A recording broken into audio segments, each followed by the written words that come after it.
नमस्कार सभी को। आई होप आप सभी ठीक होंगे। तो हिमाचल प्रदेश में जो सेट का एग्ज़ामिनेशन होता है वो कंडक्ट करवा लिया गया है कमीशन के द्वारा। और इसमें आपको काफ़ी तरह के रिएक्शन देखने को मिलेंगे। सब्जेक्ट वाइज जो है वो हर पर्सन जो भी प्रिपरेशन कर रहा था उनके सबके अलग अलग व्यू पॉइंट हैं। देखिए, मैंने अभी तक जो है वो 3 पेपर देखे हैं, एक इंग्लिश का, एक पॉलिटिकल साइंस और एक हिस्ट्री का।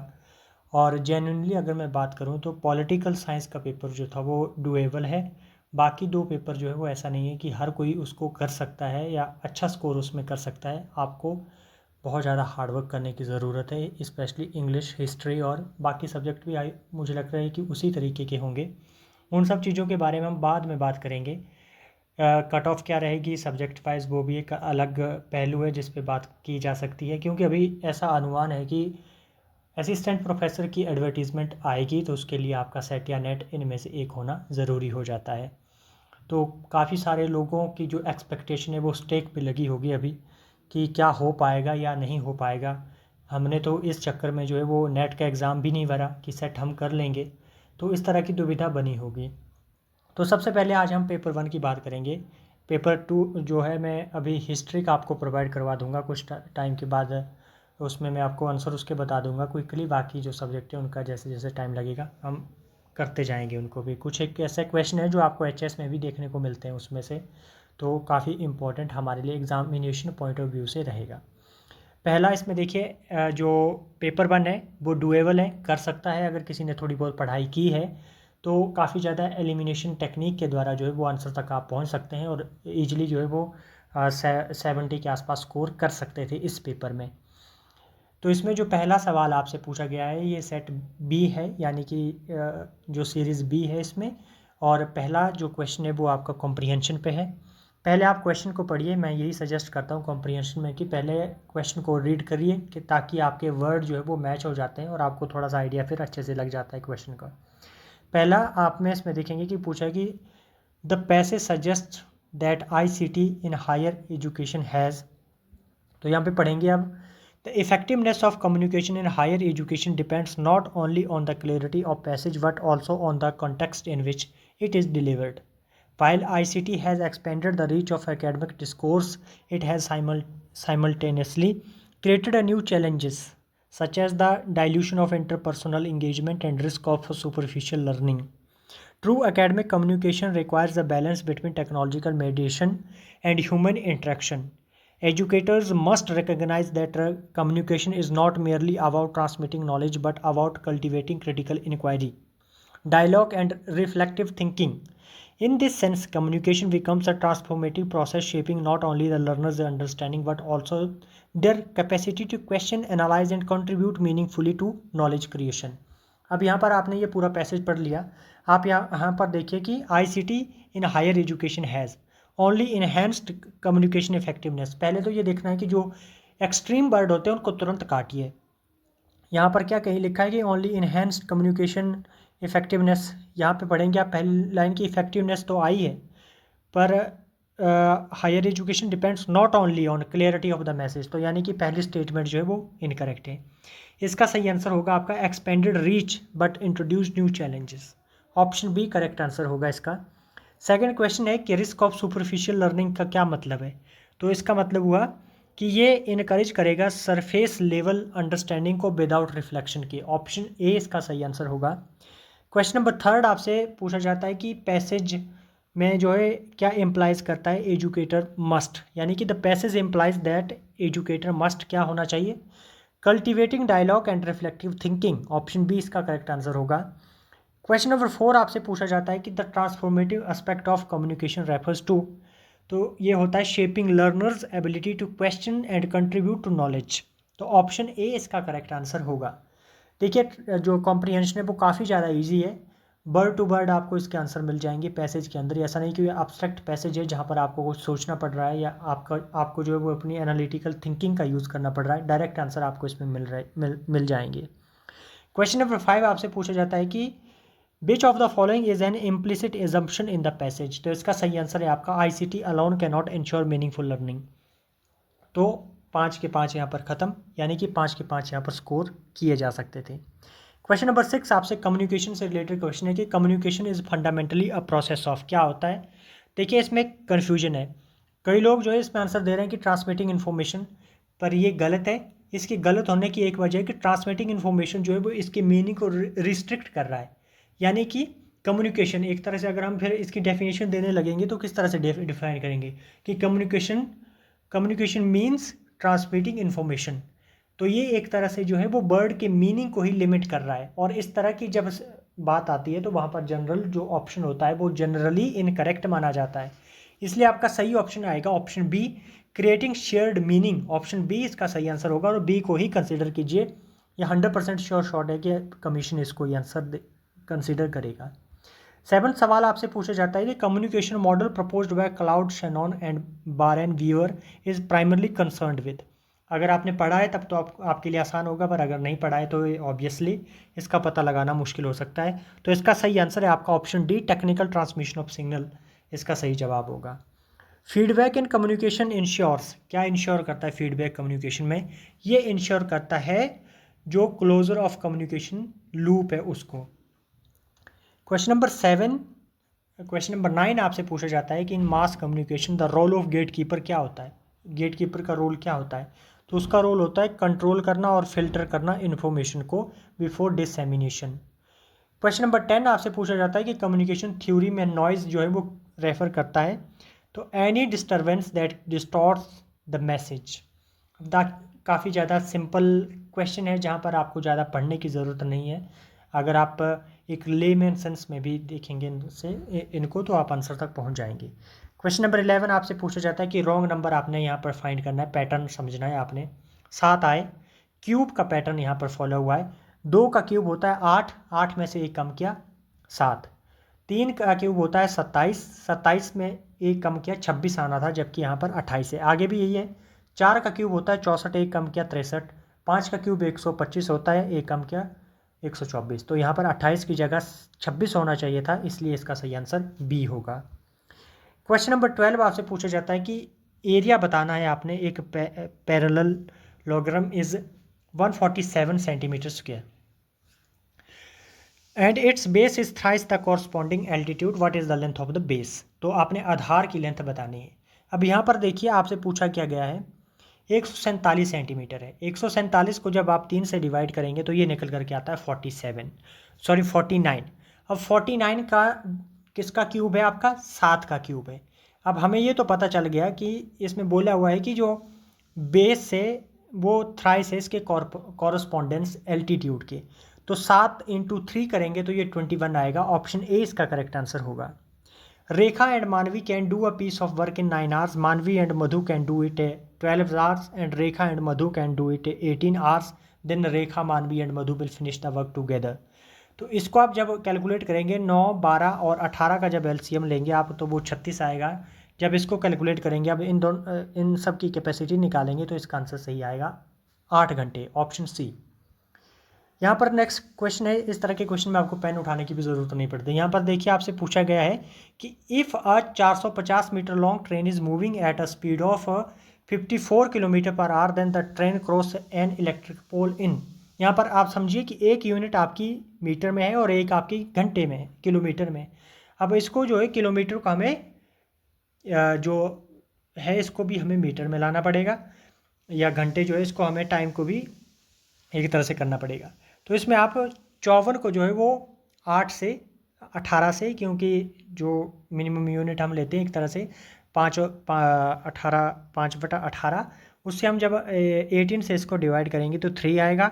3 × 5 करेंगे तो ये आ जाएगा 15, और 15 को जब आप 450 से जब भाग देंगे 15 से तो ये 30 सेकंड निकल करके आएगा। ऑप्शन सी इसका करेक्ट आंसर होगा 14 का।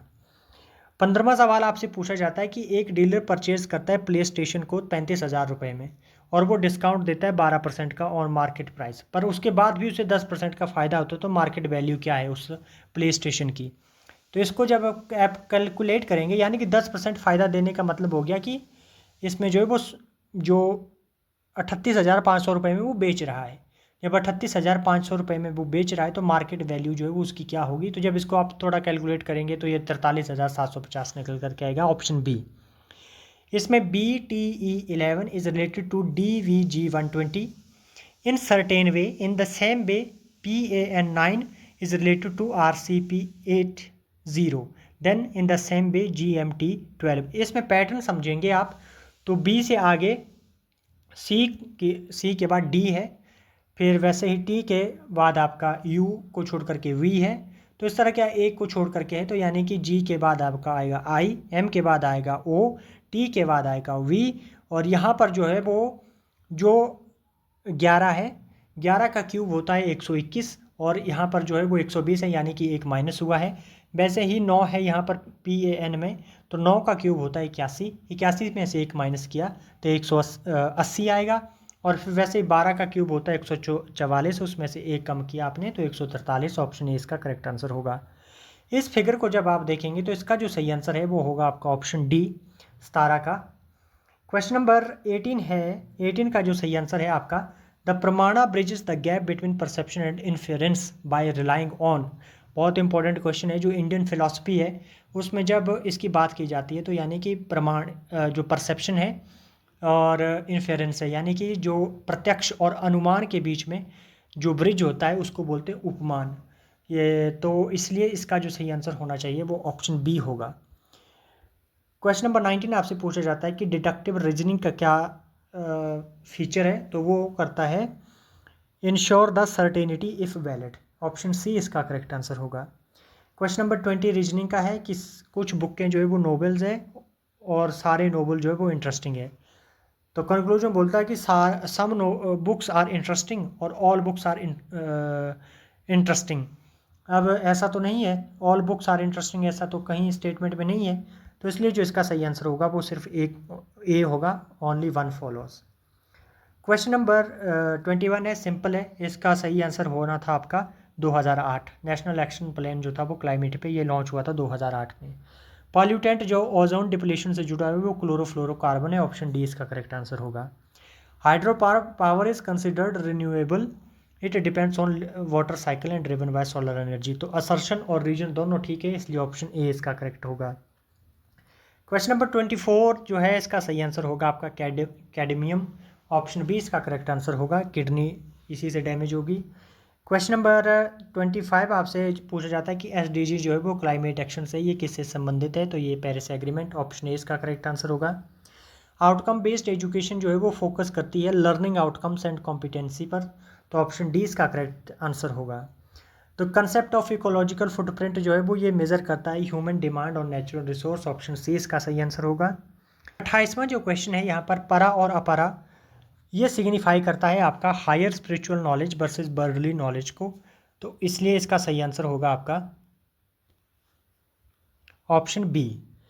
क्वेश्चन नंबर 29 है कि in ancient Indian pedagogy the term upanayana signifies, तो ये जो सिग्निफाई करता है वो बिगिनिंग ऑफ फॉर्मल एजुकेशन है, तो ऑप्शन सी इसका सही आंसर होगा।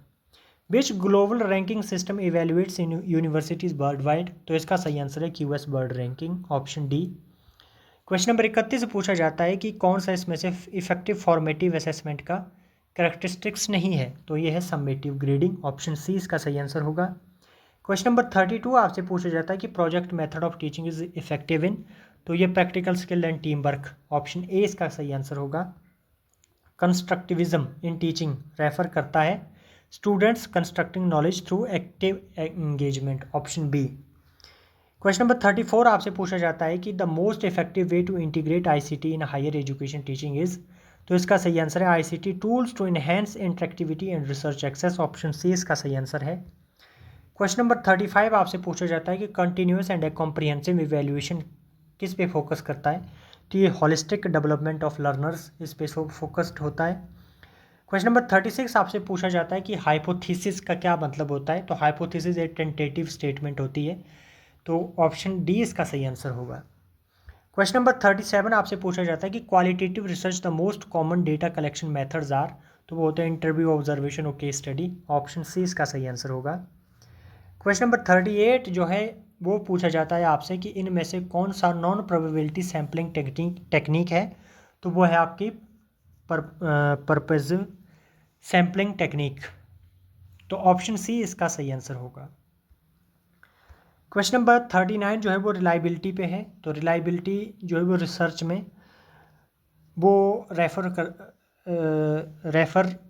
किया जाता है रिलायबिलिटी यानी कि, तो कौन सा इसको जो है वो अच्छे तरीके से एलोबरेट करता है। रिलायबिलिटी का मतलब होता है कि जो रिसर्च कर रहे हैं हम वो कंसिस्टेंटली जो है वो सिमिलर रिजल्ट प्रोड्यूस करें। तो ऑप्शन बी इसका सही आंसर होगा आपका। क्वेश्चन नंबर 40 आपसे पूछा जाता है कि the ethical principle of informed consent ensures that. तो इसका जो सही आंसर है वो होगा कि फुली अवेयर है नेचर और रिस्क से जो वो स्टडी कर रहा है। ऑप्शन सी इसका सही आंसर होगा। यहाँ पर अब डी आई आती है, बहुत ही सिंपल डी आई है, यहाँ पर भी कुछ ज़्यादा नहीं है आपसे पूछा हुआ। यहाँ पर जो फैकल्टी से पूछा कि highest proportion of distance students related to its total strength. तो इसका सही आंसर है आपका आर्ट्स। रेशो कितना होगा रेगुलर स्टूडेंट्स का engineering students to distance students in arts. तो रेगुलर स्टूडेंट्स इंजीनियरिंग की बात करें तो 400 है, और आर्ट्स में जो डिस्टेंस लर्निंग में है वो 250 है। 400 और 250 जब इसको काटेंगे आप तो ये 8:5 का रेशो बनेगा। ऑप्शन ए इसका करेक्ट आंसर होगा। 10% का इंक्रीज़ होता है तो ये 212 हो जाएगा। ऑप्शन बी इसका सही आंसर है। अगला जो 44वां क्वेश्चन है इसका सही ऑप्शन होना चाहिए था 2205, पर ऑप्शन में है नहीं। तो या तो इस क्वेश्चन को डिस्कार्ड करना पड़ेगा या स्क्रैप करना पड़ेगा, या फिर इन दोनों में से बी या डी दोनों आंसर रखने पड़ेंगे, पर एक्चुअल में तो ये क्वेश्चन ही स्क्रैप होगा। क्वेश्चन नंबर 45 का सही आंसर होगा ऑप्शन बी। क्वेश्चन नंबर 46 का सही आंसर है मोडेम। मोडेम जो है ये कनेक्ट करता है कंप्यूटर को इंटरनेट से।